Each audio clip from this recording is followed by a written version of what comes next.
Hello नानी बाबुहरु, आज म फेरि कोर्डिनेट ज्योमेट्रीको सर्कल भन्ने च्याप्टरबाट सर्ट क्वेशन नम्बर 7 लिएर आएको छु।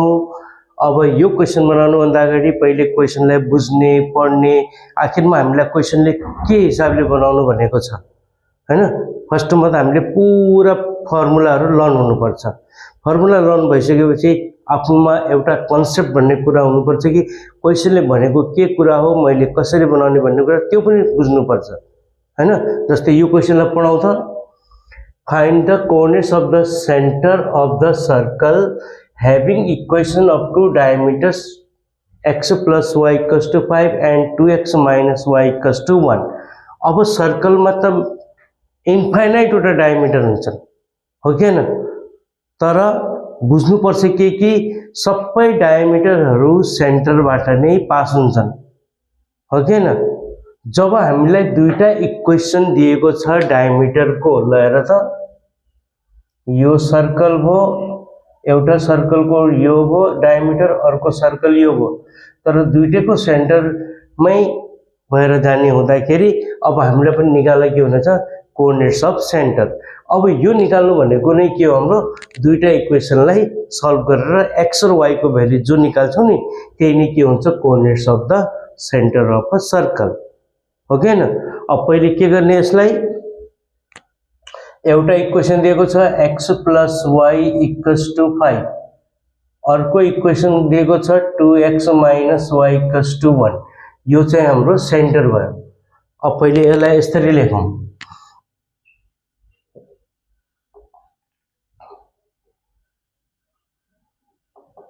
solution here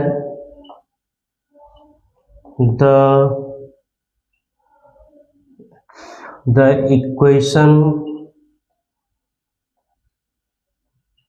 equations of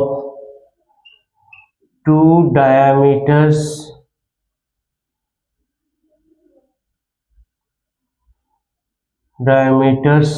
are x + y = 5, एला इक्वेशन फर्स्ट बनाओ, अर्को 2x - y = 1, एला इक्वेशन सेकेंड बनाओ। अब दुईटा इक्वेशनलाई सल्भ गरौँ। सल्भिङ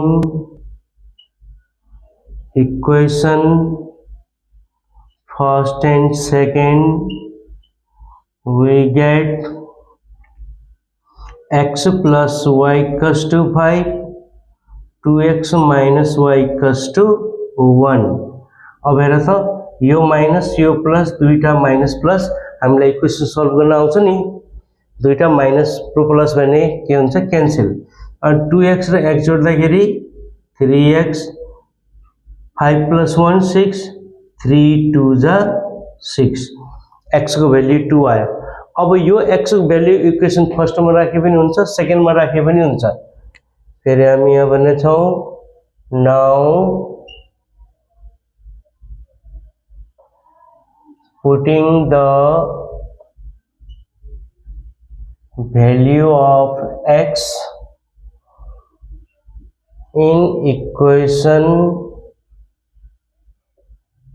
first, we get, अब x Ki value 2 plus y = 5, y = 5 - 2, therefore y = 3।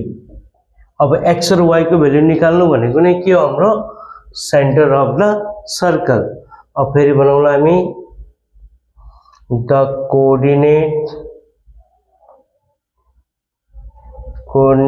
Of the centre of a circle is equals to 2 3, यसरी बनाउने। अब यो कुरा बुझ्नुपर्छ कि हामीले के डायमिटर भन्ने बित्तिकै यो कुरामा दिमागमा यो राख्नु कि diameter always passes through the centre of the circle हैन। अब डायमिटर जहिले पनि सेन्टरबाट पास हुन्छ भने नै दुईटा डायमिटर र सेन्टरबाट पास होला।